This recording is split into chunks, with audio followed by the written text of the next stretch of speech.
अनंत कोटि ब्रह्मांड नायक राजा धीराज योगीराज परब्रह्म श्री सच्चिदानंद सद्गुरु श्री साईनाथ महाराज।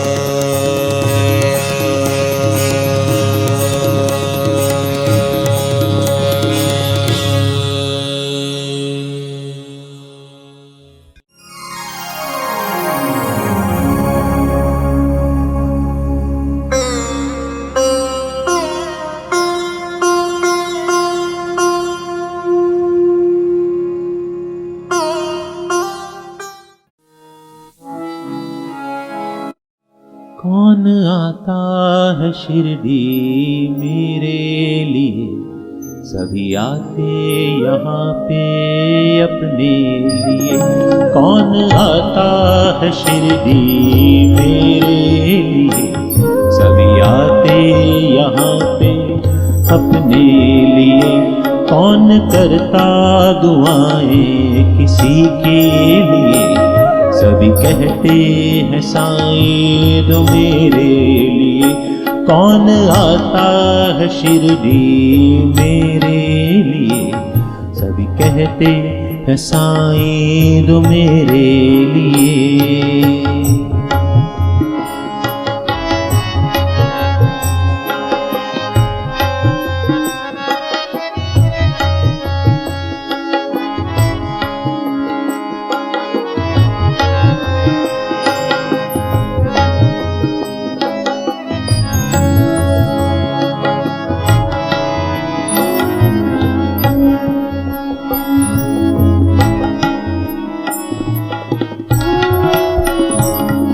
मेरे दिल में उनकी चाहत बड़ी, जो किसी के काम आते हैं।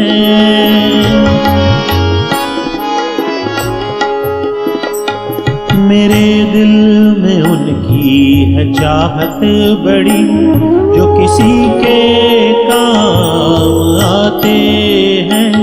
मुझे उनसे भी शिकवा नहीं है कोई, किसी को जो कुछ भी न दे पाए हैं। मांगते हैं जो खुशियाँ अपने लिए, मांगते हैं जो खुशियाँ अपने लिए, और करते नहीं कुछ भी रब के लिए। कौन आता है शिरडी मेरे लिए, सभी आते यहाँ पे अपने लिए।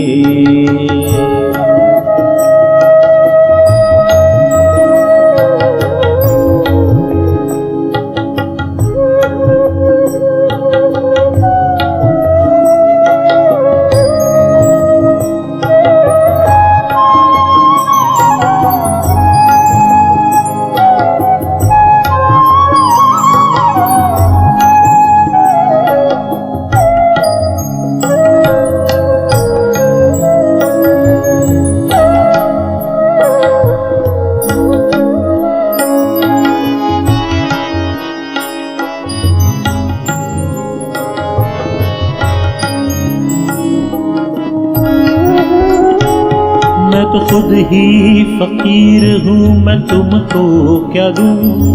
फकीरी के आलम में झूमता रहूँ।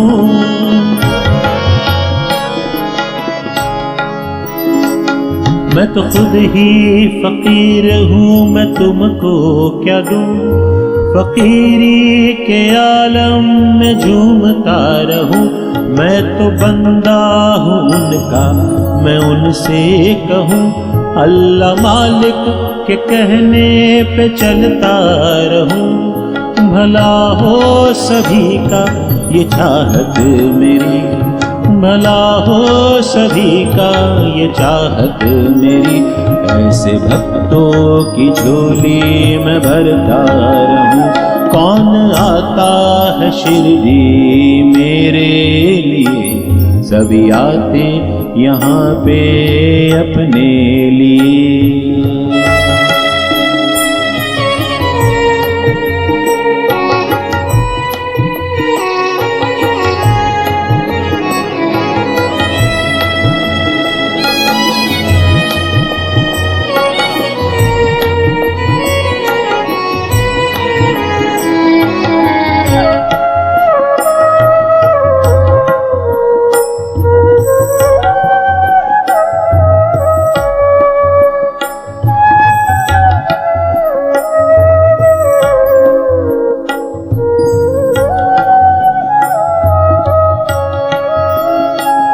सुन लेता हूँ मैं भी सभी की कही, भली हो बुरी हो या हो जो कोई।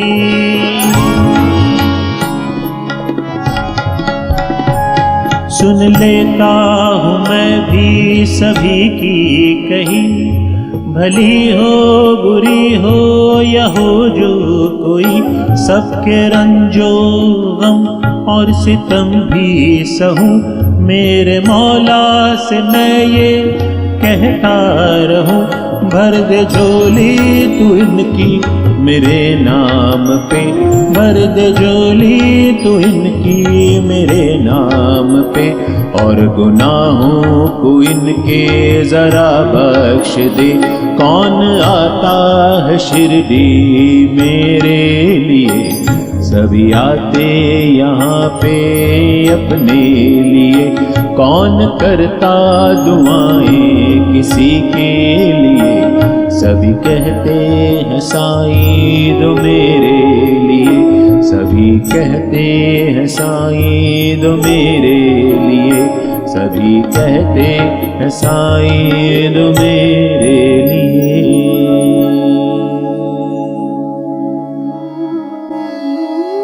साईनाथ महाराज की जय। तो जब शिरडी जाए तो कभी एक आध बार कोशिश करें कि निष्काम भाव से जाए, निष्कपट भाव से जाए। मन में छल ना हो, किसी को नीचा दिखाने की इच्छा ना हो। नीचा दिखाने की इच्छा जो है बड़ी बलवती होती है हम सब में किसी को। हम किसी को अपने ज्ञान से नीचा दिखाने की कोशिश करते हैं, हम किसी को अपने धन से नीचा दिखाने की कोशिश करते हैं, हम किसी को अपने बल से नीचा दिखाने की कोशिश करते हैं, हम किसी को अपने सामर्थ्य से नीचा दिखाने की कोशिश करते हैं, हम किसी को खामखा ही नीचा दिखाने की कोशिश करते हैं, और हम किसी और को अपनी भक्ति से नीचा दिखाने की कोशिश भी करते हैं। भक्ति है कोई डिटर्जेंट पाउडर नहीं है कि उसकी कमीज मेरी कमीज से सफेद कैसे। मेरी भक्ति उसकी भक्ति से उजली कैसे। अरे तुम्हारा तुम्हारे साथ, उनका उनके साथ, जो जैसा कर रहा है कोशिश करो उनको सही मार्ग दिखलाने की, लेकिन उस कोशिश में किसी को हेय दिखाने की भावना ना हो, किसी को नीचा दिखाने की भावना ना हो। कोशिश हर भक्त को करनी चाहिए कि हम भक्ति के मार्ग पर एक सटीक उदाहरण बन करके चले। वो सटीकता कैसे आएगी? वो सतत आत्मावलोकन करने से आती है। आत्म अवलोकन। हम लोग बाहर देखते हैं, हमें अंदर देखना चाहिए। अपने अंदर सुधार की जितनी गुंजाइशें हैं हमसे बेहतर कोई नहीं जानता। हम बाहर कुछ भी करें, कैसे ही कपड़े पहन लें, कैसी ही गाड़ियों में घूम लें, हम क्या हैं ये हम ही को पता है। कितने उथले हैं ये हम ही को पता है, और कितने गहरे हैं ये हम ही को पता है। सोचने वाली बात है, समझने वाली बात है। भक्ति के मार्ग पर उदाहरण देकर के चलिए।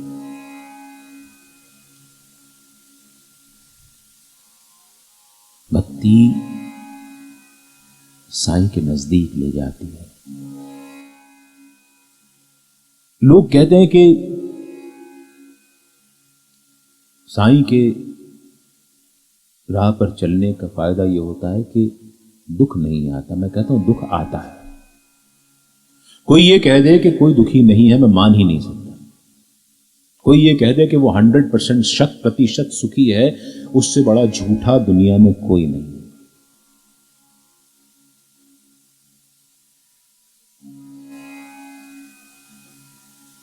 साईं की मार्ग पर चलते हुए दुख आता है, लेकिन दुख दुखी नहीं करता। ये साईं के मार्ग पर चलने का फायदा होता है। साईं इस बरसते हुए बरसात में इस वाटरप्रूफ टेंट का काम करता है। पानी है, गिर रहा है। जो लोग विज्ञान के माध्यम से देश विदेशों में इस कथा को हमारे फेसबुक पेज पे और यूट्यूब पे इसका श्रवण कर रहे होंगे, देख रहे होंगे, उनको बता दूं कि यहां सपनावत में इस समय अच्छी खासी बारिश हो रही है। लेकिन उस बारिश ने इस कथा को प्रभावित नहीं किया। इस कथा की उपस्थिति को प्रभावित किया हो, लेकिन इस कथा को प्रभावित नहीं किया।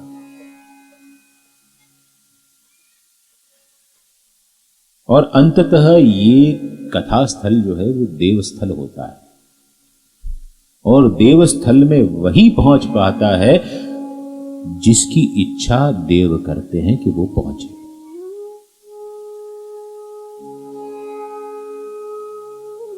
सपनावत में रहने वाले कुछ लोग शायद इस कथा में ना पहुंच पाए हों, लेकिन नोएडा से लोग आए हैं, सोनीपत से लोग आए हैं, न जाने कहां कहां से लोग यहां पर आकर बैठे हुए।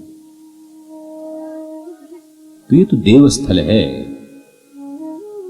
और देवस्थल की अपनी एक आभा होती है, उसका एक अपना आभा मंडल होता है। उस आभा मंडल में प्रविष्ट होने का सौभाग्य बहुत कम लोगों को मिलता है। जितनी देर ये कथा यहां पर चल रही है, ये देवालय बन गया है ये स्थल। और देवालय में जाने की सबसे पहली शर्त यह होती है कि आप अपने जूते बाहर उतार के आते हैं। 2 जूते रहते हैं सबके पास, वो बाहर उतार के आना देवस्थल की सबसे पहली शर्त होती है। वो 2 जूते कौन से हैं? पहला जूता है तर्क का। साईं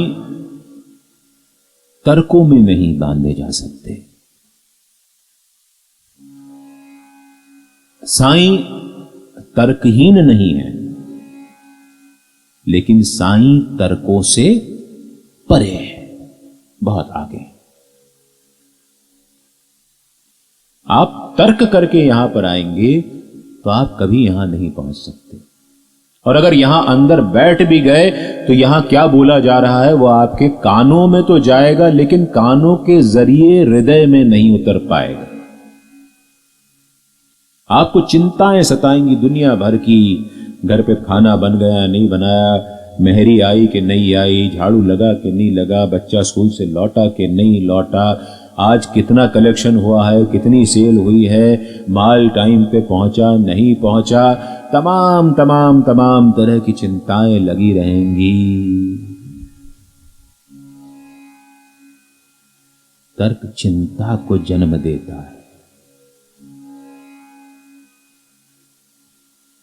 और साईं की राह पर चलने का पहला है कदम ये कहता है, चिंता से भरा दिल साईं को दे दे,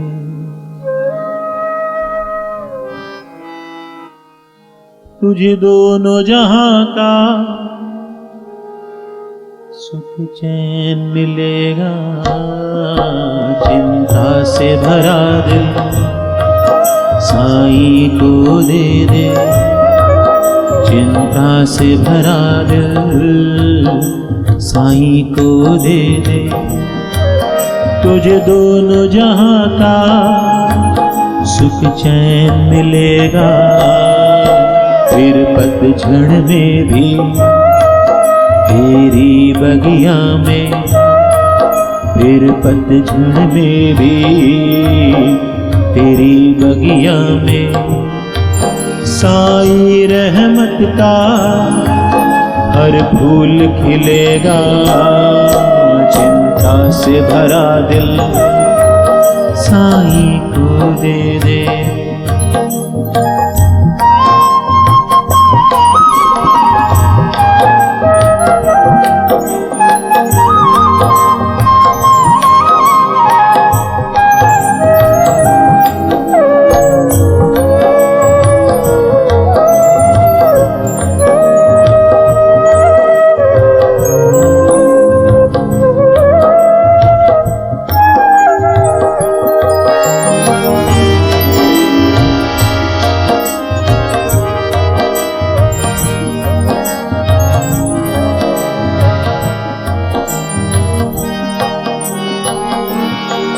कभी दिन उजियारा, कभी रैन अंधेरी, कभी मन हरियाली, कभी झोली खाली। कभी दिन उजियारा, कभी रैन अंधेरी, कभी मन हरियाली, कभी झोली खाली। वो सब कुछ जाने कब क्या देना है, हर पग पे करेगा तेरी रखवाली। तुम पकड़ के रखना विश्वास की डोरी, तुम पकड़ के रखना विश्वास की डोरी। वो जहां मिला था फिर वहीं मिलेगा। चिंता से भरा दिल साईं को दे दे, चिंता से भरा दिल साईं को दे दे।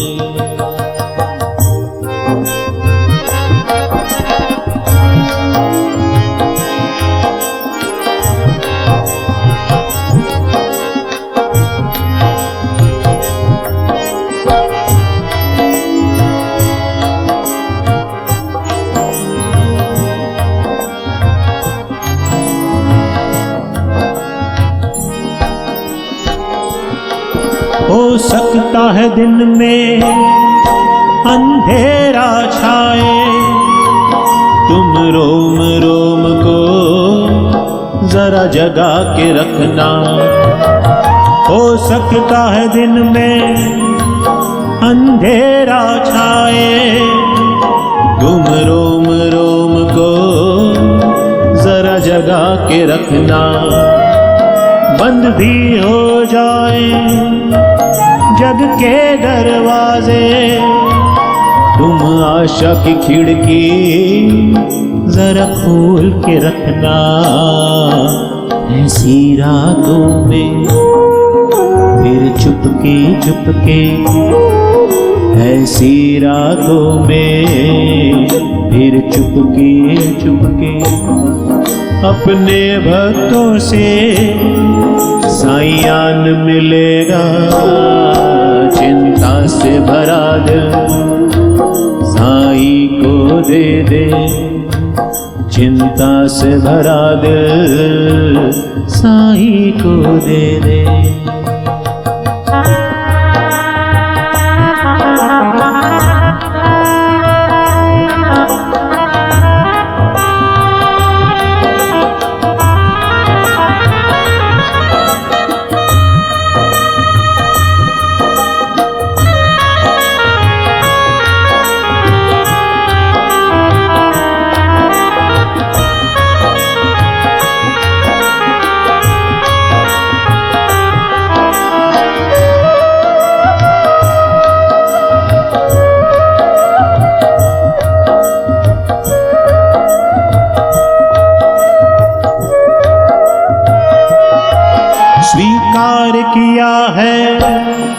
हमें साईं ने जब से जग को पहचाना, खुद को पहचाना, स्वीकार किया है हमें साईं ने जब से जग को पहचाना, खुद को पहचाना।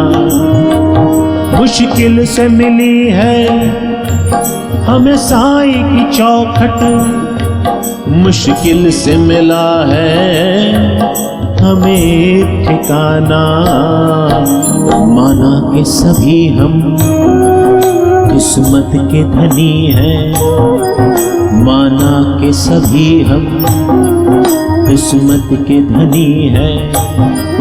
कहो ऐसी जगह से अब कौन हिलेगा, चिंता से भरा दिल साईं को दे दे, चिंता से भरा दिल साईं को दे दे। तुझे दोनों जहां का सुख चैन मिलेगा, फिर पतझड़ में भी तेरी बगिया में, फिर पतझड़ में भी तेरी बगिया में। साईं रहमत का हर फूल खिलेगा, चिंता से भरा दिल साईं को दे दे, चिंता से भरा दिल साईं को दे दे।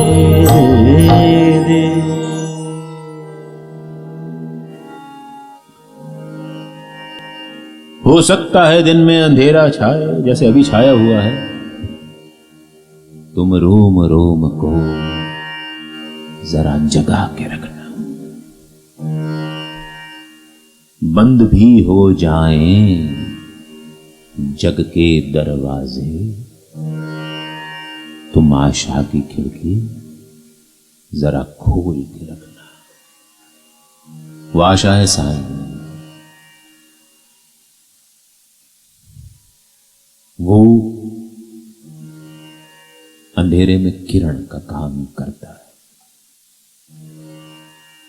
अकाल में बारिश का काम करता है,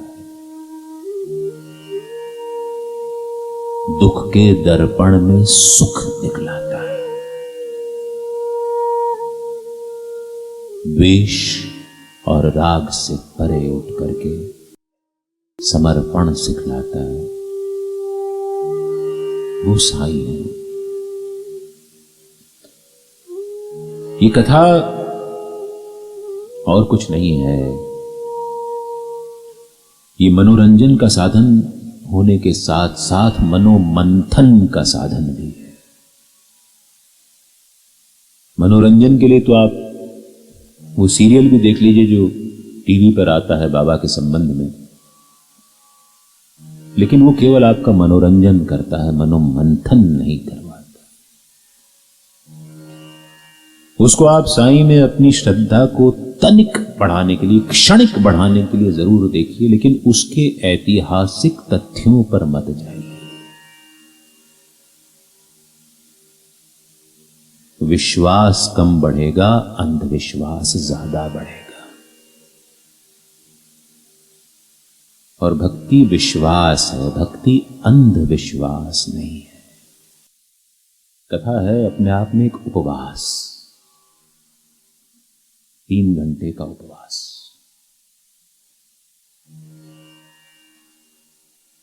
उपवास यानी उप और वास। उप का अर्थ होता है थोड़ा ऊपर उठना, और वास होता है स्थिर हो जाना। और हमने तो उपवास के अलग अलग अर्थ निकाल लिए हैं। अनिल जी से मैं निवेदन करूंगा कि जब ये साईं आश्रम कॉम्प्लेक्स कंप्लीट हो जाए, बाबा की स्थापना हो जाए, कृपया यहां पे वो अंधविश्वास बढ़ाने वाली वो किताबें मत रखवाना बाबा की, जो साईं व्रत कथा के नाम पे जो चेन मार्केटिंग का जो एक फंडा चल रहा है। उस कथा की किताब के अंत में सारी झूठी सच्ची कहानियों के बाद अंत में लिखा रहता है कि आपने जब इस व्रत का उद्यापन करेंगे और इस किताब की इतनी प्रतियां लोगों में बंटवाएंगे, तब आपका यह व्रत सफल होगा। अरे हमारे साईं ने तो कभी किसी को व्रत उपवास रखने की सलाह दी ही नहीं। इस श्री साईं सच्चरित्र का जब आप अध्ययन करते हैं तो आप पाते हैं एक किस्सा नहीं कई किस्से आते हैं जिसमें बाबा ने उपवास को यहां वहां करने की सलाह दी है। एक श्रीमती गोखले का किस्सा आता है। महाराष्ट्र में शिमगा कहते हैं, होली वाले दिन वो बाबा के दर्शन करने मस्जिद माई आई। उनका उस दिन उपवास था। होली के दिन उपवास रखने का चलन है।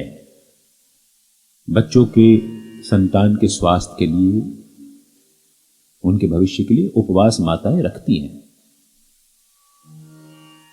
उनका भी उस दिन उपवास था।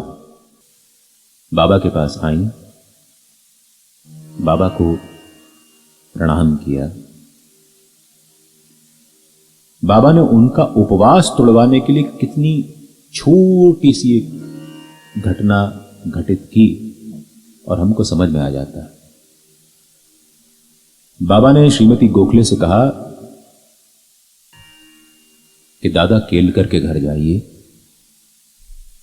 उनकी पत्नी मासिक धर्म में होने के कारण खाना नहीं पका पा रही हैं, उनके बच्चे भूख से बिलख रहे हैं,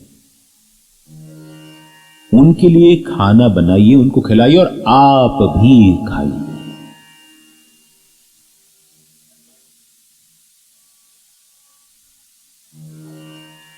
जो लोग ये मानते हैं कि बाबा मुसलमान थे, उनकी वेशभूषा, बढ़ी हुई दाढ़ी, उनकी जो भाषा थी, उसके चलते उस जमाने में क्या आज भी बाबा के बारे में यह प्रचारित किया जाता है कि वो मुसलमान थे कुछ लोगों के द्वारा। लेकिन अगर वो मुसलमान थे तो उन्होंने कभी रोजा ना तो खुद रखा न किसी को रखने दिया, न किसी को रखने के लिए प्रेरित भी किया। तो सच्चे मुसलमान होने की क्वालिफिकेशन तो बाबा की वहीं खत्म हो जाती है। ये माना जाता है कि जो सच्चा मुसलमान हो वो माहे रमजान में रोजा रखता है। लेकिन रोजा तो सिर्फ खाने का नहीं होता, वैसे ही उपवास सिर्फ खाने का नहीं होता। ये तो एक चलन हो गया है हम लोगों का। उपवास के दौरान यदि हमारे मन में किसी के प्रति कोई कलुषित भाव नहीं आ रहे हैं तो वो हमारा उपवास सफल है। यदि हम किसी की निंदा करने से बचते हैं तो वो हमारा उपवास है। यदि हम किसी के प्रति षड्यंत्र करने से अपने आप को रोक लेते हैं तो वो हमारा उपवास है। यदि किसी को नीचा दिखाने से हम रोक जाते हैं तो वो हमारा उपवास है। और कथा के दौरान 3 घंटे सोशल मीडिया से यदि हम दूर रह पाते तो वो भी हमारा उपवास है। दुनिया रुक नहीं जाने वाली है इन 3 घंटों में। आजकल लाइव होने का तो इतना चलन हो गया है कि बच्चों के प्रोग्राम में माता पिता जाते हैं। जो खुशी उनको अपने बच्चे को स्टेज पर परफॉर्म करते हुए देखकर मिलती होनी चाहिए वो उस क्षण में काफूर हो जाती है जब अपने मोबाइल से उन बच्चों को परफॉर्म करते हुए लाइव लेते हैं। आप वो क्षण खो रहे हैं।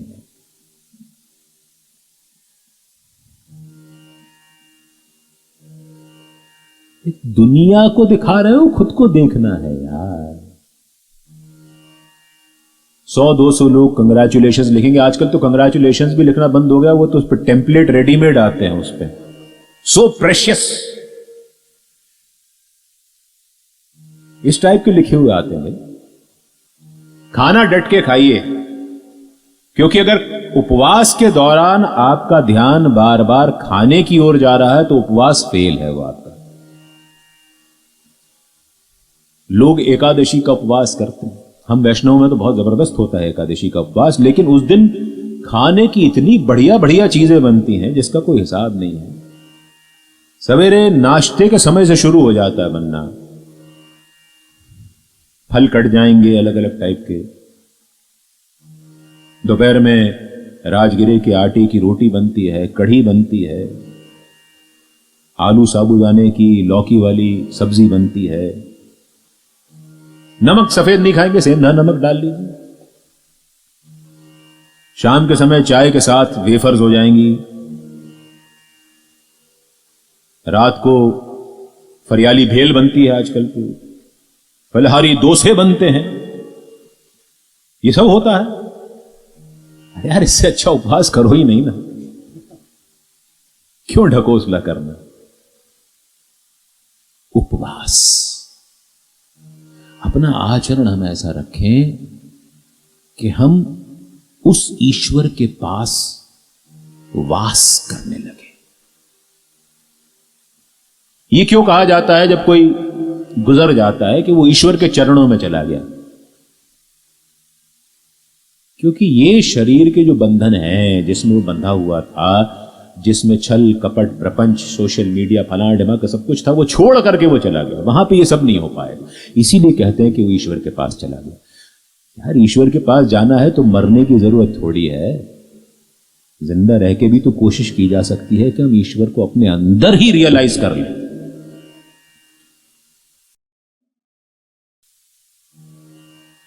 इतनी स्वर्ग नर्क की बातें होती हैं, जन्नत दोज़ख की बातें होती हैं, किसने देखा है? कौन जाकर के वापस आया है? मुझे एक बार बता दो यार।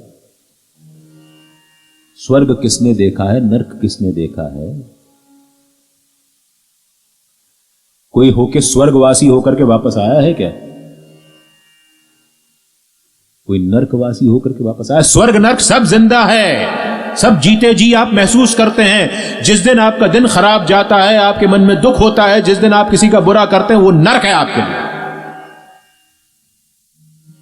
और जिस दिन आप सुकून से हैं, आपको कोई चिंता नहीं है, जिस दिन आपका दिन बहुत अच्छा जा रहा है, जिस दिन आपने किसी का निशर्त बिना शर्त भाव से भला किया, वो उस दिन आपका स्वर्ग हो गया ना। स्वर्ग और नरक हम यहीं बनाते हैं, हम ही उसका मैन्युफैक्चरिंग करते हैं, यहीं पर करते हैं। अरे ऊपर चले गए फिर किसी को नहीं पता। 2-4 दिन घर वाले याद करेंगे, उसके बाद वो भी भूल जाएंगे। कुछ दिन बाद आप तस्वीर बन के वहां लटक जाएंगे। थोड़े दिन उस पर कोई झाड़ पोंछ करेगा, कुछ दिनों बाद उसके ऊपर धूल लगना शुरू हो जाएगी, मकड़ी के जाले लगना शुरू हो जाएंगे, क्योंकि तस्वीर इतनी ऊपर है कि हमारे हाथ नहीं पहुंचते। और इंसान पे जाले लग जाते हैं तो इंसान साफ करता है। मुर्दा व्यक्ति की तस्वीर पर जाले लग गए तो बहुत लोग साफ नहीं करते।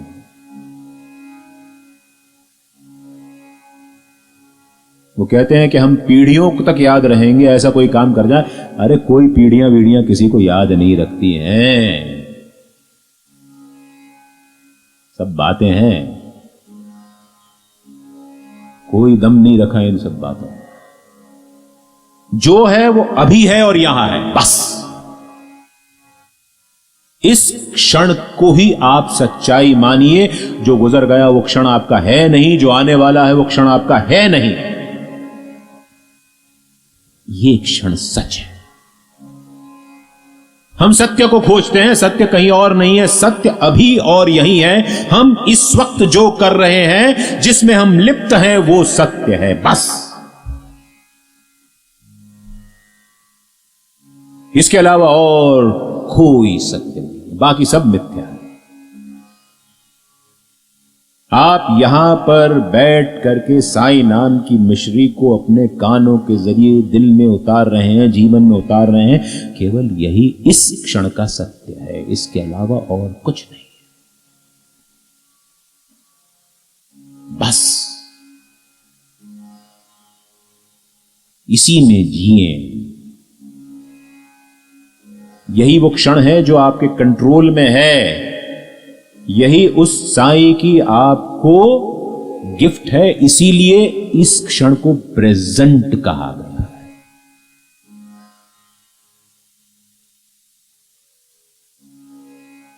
जो निकल गया सो निकल गया।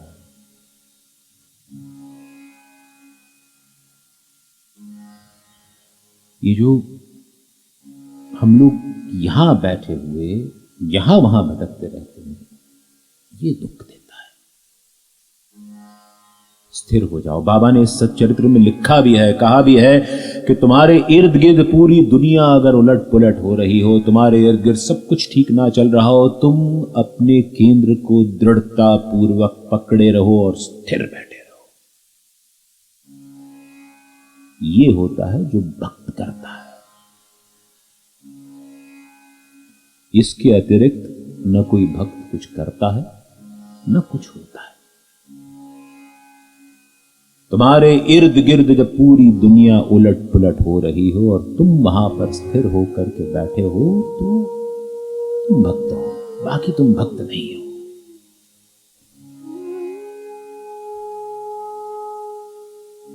साईं की भक्ति की राह में तर्क मत ढूंढो। एक जूती हम बाहर उतार के आए हैं, दूसरी कौन सी है? अभिमान की है।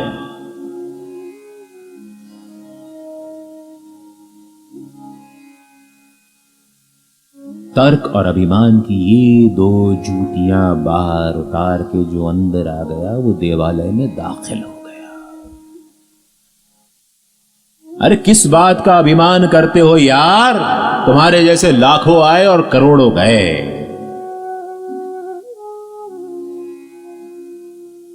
क्या औकात है तुम्हारी?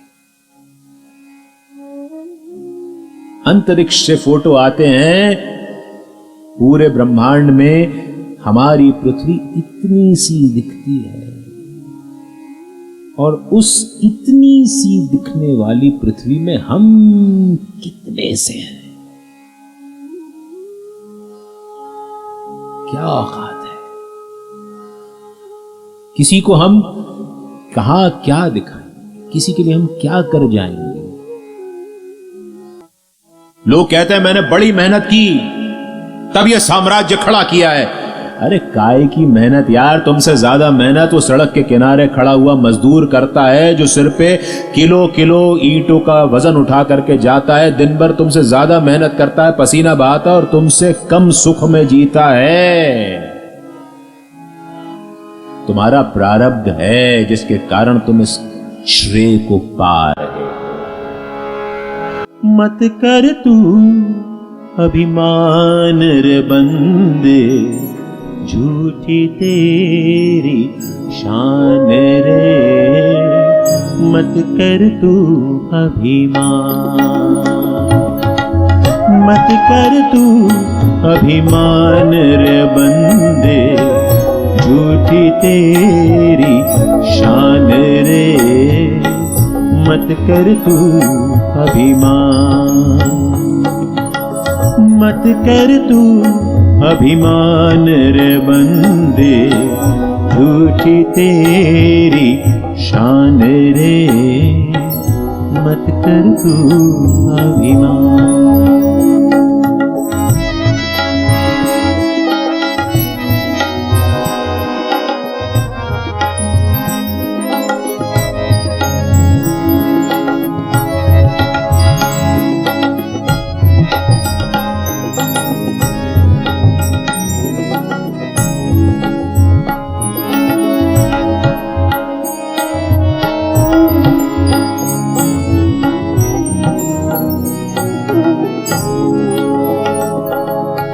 तेरे जैसे लाखों आए, लाखों इस माटी ने खाए। तेरे जैसे लाखों आए, लाखों इस माटी ने खाए। रहा न नाम निशान ओ बंदे, रहा न नाम निशान, रहा न नाम निशान ओ बंदे, झूठी तेरी शान रे। मत कर तू अभिमान।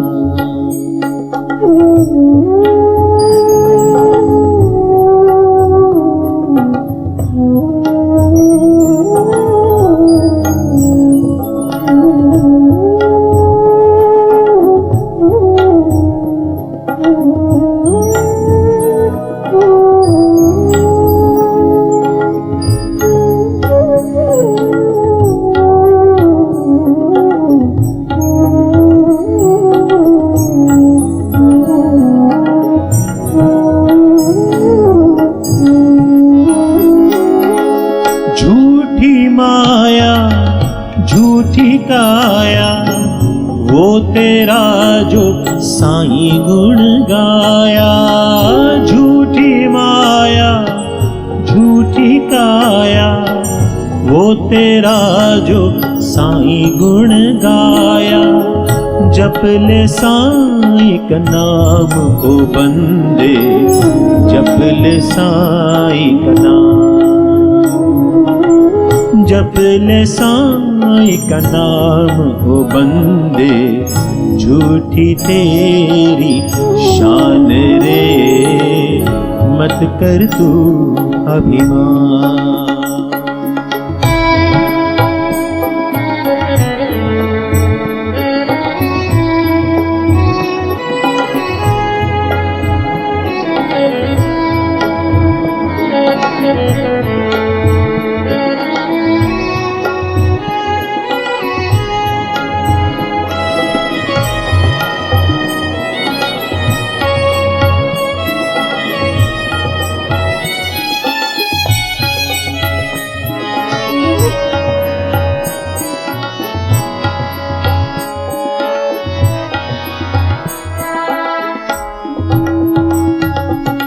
माया का अंधकार निराला, बाहर उजला भीतर काला।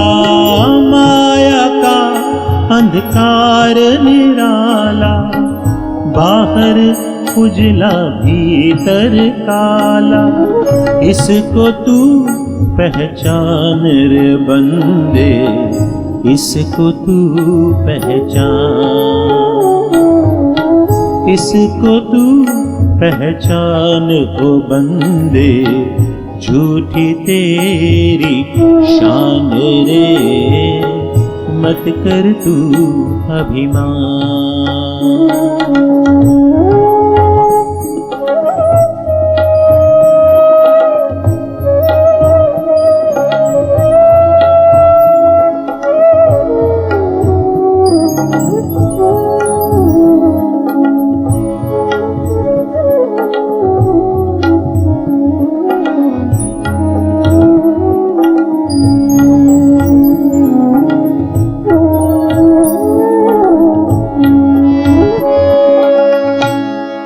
और सबसे आखिरी जो है अंतरा, उसको बहुत ध्यान से सुनिएगा।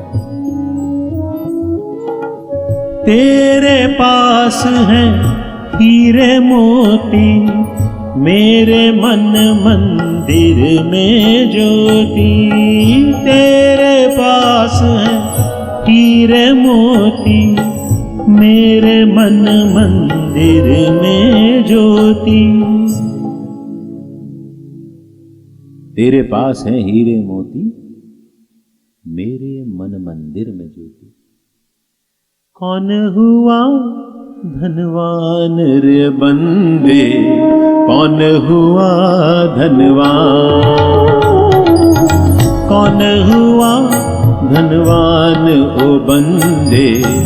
झूठी तेरी शान रे, मत कर तू अभिमान, मत कर तू अभिमान ओ बंदे। झूठी तेरी शान रे, मत कर तू अभिमान।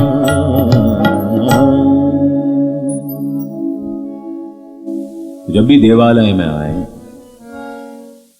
तो तर्क और अभिमान की दो जूतियां बाहर छोड़ करके आए,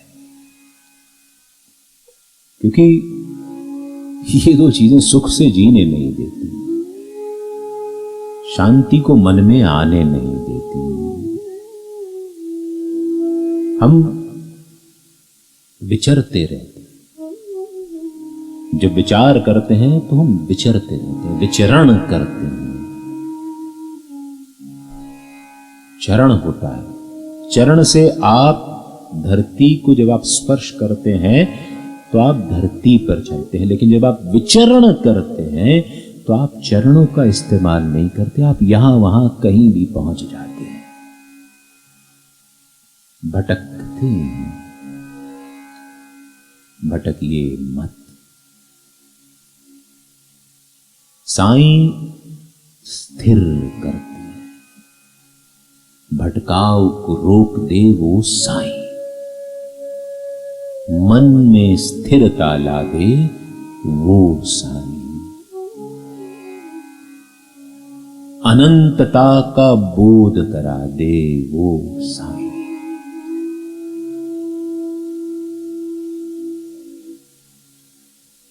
इन दो ज्योतियों के बारे में बड़ी एक सुंदर कथा आती है श्री साईं सच्चरित्र में। कनोबा हरि नाम का एक भक्त था। वो नए जूते, नए सैंडल पहन करके बाबा के दर्शन करने गया। वो जमाना और था।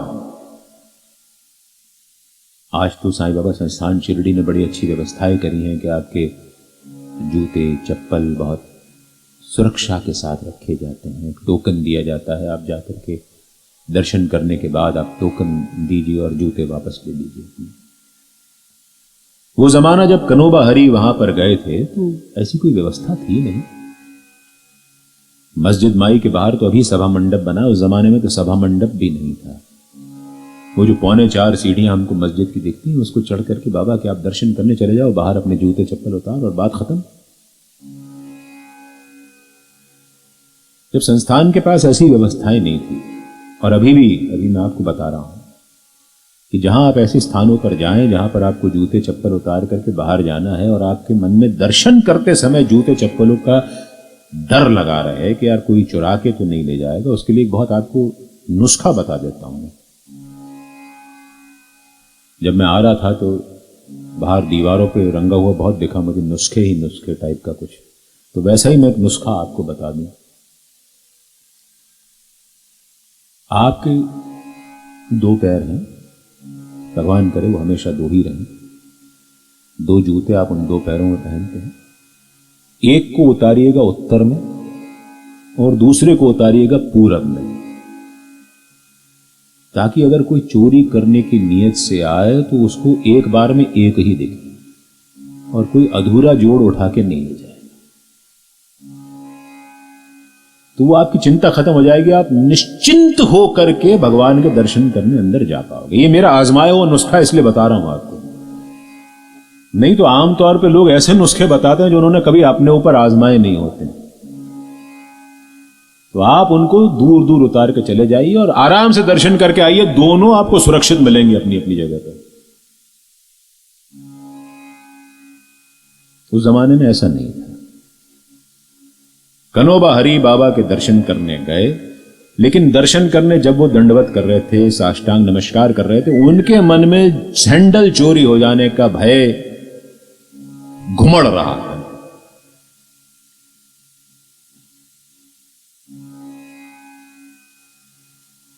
अंदर गए, उनके मन में शंका थी कि वो बाहर आएंगे उनको उनके सैंडल नहीं मिलेंगे और यथास्थान नहीं मिले। हमारे गुजराती में एक कहावत है कि जे रड़तो जाए ते मुआ ना समाचार लावे, यानी जो रोता हुआ जाता है वो मरे के ही समाचार लाता है। जो आप बुरा सोचते हैं वो फलीभूत होता है, जो आप सोचते हैं वो फलीभूत होता है, इसलिए अच्छा सोचें। प्रारब्ध अपना काम करता है, लेकिन आपके हाथ में है कि आप अच्छा सोचें और सोचें। इन्होंने बुरा सोचा, इनके साथ बुरा हो गया। बाहर आए तो सैंडल गायब। अब नए के नए सैंडल, जरीदार फेटा उन्होंने सिर पे पहना हुआ था, बहुत धनाढ़ व्यक्ति थे, तो जाहिर है कि सैंडल भी सस्ते नहीं होंगे। बाहर आए, सैंडल गायब। मन महसूस करके अब दोपहर हो चली थी कि चलो भोजन वगैरह कर लें और फिर जाएंगे, बिना सैंडल की अपने घर वापस जाएंगे और क्या करेंगे। सगुण मेरू नायक के भोजनालय में भोजन करने पहुंचे। उनको दूर से एक आवाज सुनाई दी। 16-17 साल का कोई लड़का था, वो आवाज लगा रहा था, हरी का बेटा जरी का फेटा, हरी का बेटा जरी का फेटा, हरी का बेटा जरी का फेटा। आवाज इतनी स्पष्ट थी कि उनका ध्यान बरबस ही उस बच्चे की ओर गया। तो देखा उनके 2 सैंडल उसने एक लाठी के किनारे पर अपने कंधे पर लटका के वो घूम रहा था, और हरी का बेटा जरी का फेटा चिल्ला रहा था। कनोबा ने उनको बुलाया, घर आओ यार, तुम क्या कर रहे हो, मेरे सैंडल लेके कहां घूम रहे हो? तो बोले तो मुझे बाबा ने दिए हैं। अरे साईं बाबा ने? हाँ हाँ, साईं बाबा ने मुझे दिए हैं। बाबा ने कहा कि कोई भक्त है, वो यहां सैंडल भूल गया है, जिसके पिता का नाम हरि हो और जिसने सिर पर जरीदार पगड़ी पहनी हुई हो, उसको ये सैंडल दे देना। तो बोले देखो मैंने जरीदार पगड़ी पहनी हुई है। बोले तुम्हारे पिताजी का नाम क्या है ये तो बताओ। बोले हरि। बोले ले जाओ। कनोबा हरि को अपने सैंडल वापस मिल गए। अगर आपकी कोई मूल्यवान वस्तु खो जाती है किसी कारण से, तो साईं पर यकीन रखिए, साईं ने ये 2 कारण से ही किया होगा। या तो वो आपको एहसास कराना चाहते होंगे उस वस्तु के भौतिक मूल्य का, नहीं आध्यात्मिक मूल्य का, कि वो वस्तु आपसे जब खो जाए तो आप उसकी कमी को महसूस करें और उसको शिद्दत से पाने की कोशिश करें। वो साईं आपके पास वापस भेज देंगे। और नहीं तो साईं ने इसलिए ली होगी आपसे वो, कि वो आपके हाथ खाली कर सकें, जिससे आपके हाथ में और कुछ बड़ा आ सके।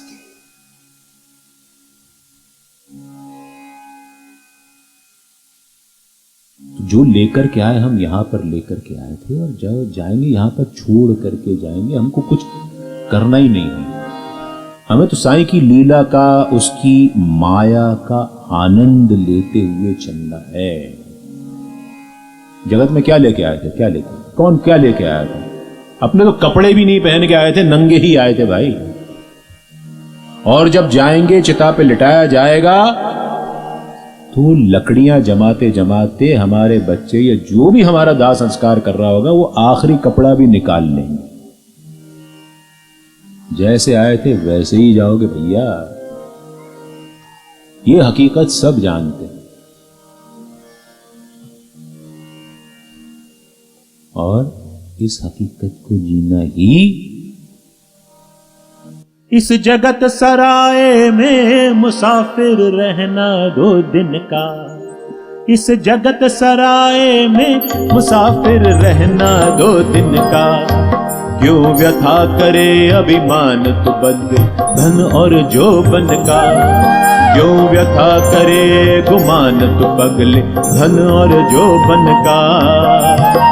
नहीं है भरोसा पल का, नहीं है भरोसा पल का। यूं ही मर जाएगा, यूं ही मर जाएगा। 2 दिन की जिंदगी है, 2 दिन का मेला। क्या लेके आया रे बंदे, क्या लेके जाएगा, क्या लेके जाएगा। 2 दिन की जिंदगी है, 2 दिन का मेला।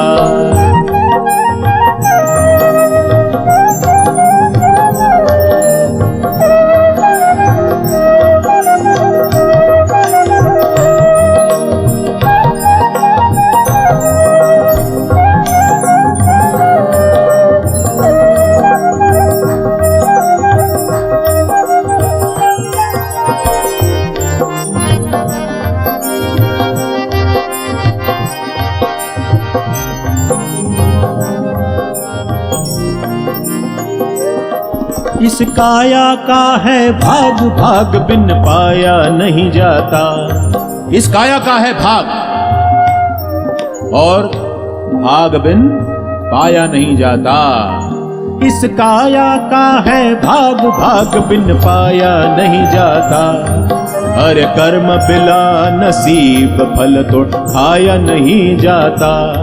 अरे कर्म बिना नसीब फल तो खाया नहीं जाता। साचो साई नाम जगत ये, साचो साई नाम जगत ये, झूठा झमेला, झूठा झमेला। 2 दिन की जिंदगी है, 2 दिन का मेला। क्या लेके आया रे बंदे, क्या लेके जाएगा, क्या लेके जाएगा। 2 दिन की जिंदगी है, 2 दिन का मेला। 2 दिन की जिंदगी है, 2 दिन का मेला। 2 दिन की जिंदगी है, 2 दिन का मेला।